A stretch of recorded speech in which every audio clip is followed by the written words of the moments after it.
Et le confinement, lui, devrait durer au moins jusqu'au 1er décembre. Pas de relâchement donc, mais de la fermeté, selon Gérald Darmanin. Le ministre de l'Intérieur a décidé de renforcer les contrôles. Il se dit même prêt à verbaliser les croyants qui se rassemblent devant les églises. En effet, depuis le début du confinement, plusieurs associations et collectifs appellent à se réunir devant les lieux des cultes. Des rassemblements sont prévus ce week-end pour protester contre l'interdiction des messes. Walid Benani. À genoux pour prier. Debout pour chanter.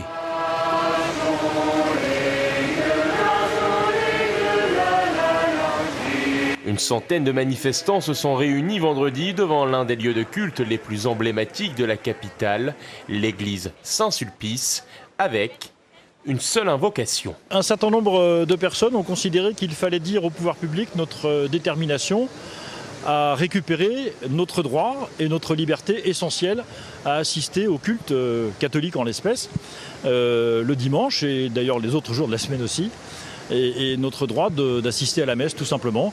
Et voilà que dans ce rayon d'1 kilomètre de circulation, dans lequel on peut sortir tous les jours, il ne nous est pas permis de passer 1 heure par semaine à la messe.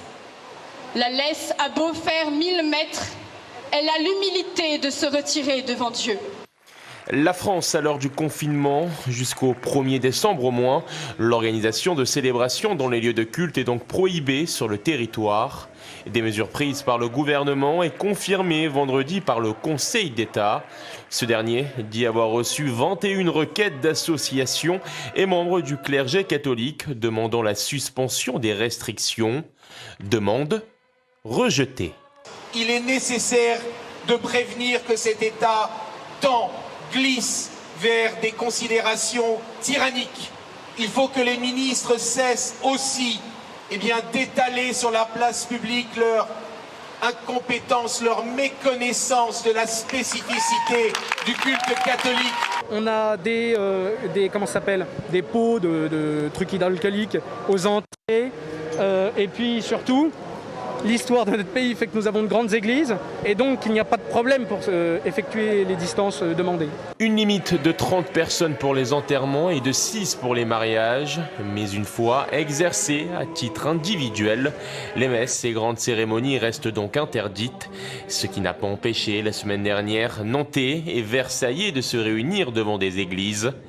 Des appels ont été lancés pour ce week-end du 14 et 15 novembre dans plusieurs grandes villes de France. Hier, les manifestants catholiques parisiens étaient munis d'une autorisation préfectorale. Si le ministre de l'Intérieur dit comprendre la liberté de culte, il rappelle que la priorité reste la lutte contre le coronavirus. Je ne souhaite pas envoyer des policiers verbaliser des croyants devant une église, mais s'il s'agit d'un acte répété, je le ferai dès ce week-end. Il n'y aura plus de week-end de mensuétude. Pas de relâchement côté gouvernement donc, et la perspective d'une fête de Noël particulière cette année. Dans cette période folle que nous vivons, nous avons besoin de temps de respiration, nous avons besoin d'une trêve, nous avons besoin de retrouver nos proches, nos familles. Si bref, tous les édifices religieux restaient fermés à cette occasion et pendant cette période, encore une fois, ce serait très grave. Alors je pense que, croyants ou non, nous nous mobiliserons de manière extrêmement énergique et nombreuse pour faire valoir nos libertés. Gérald Darmanin a prévu de recevoir ce lundi les représentants des principaux cultes pour évoquer les conditions de tenue prochaine des cérémonies selon le contexte sanitaire. Le ministre de l'Intérieur appelle, je cite, « chacun à respecter la loi de la République ».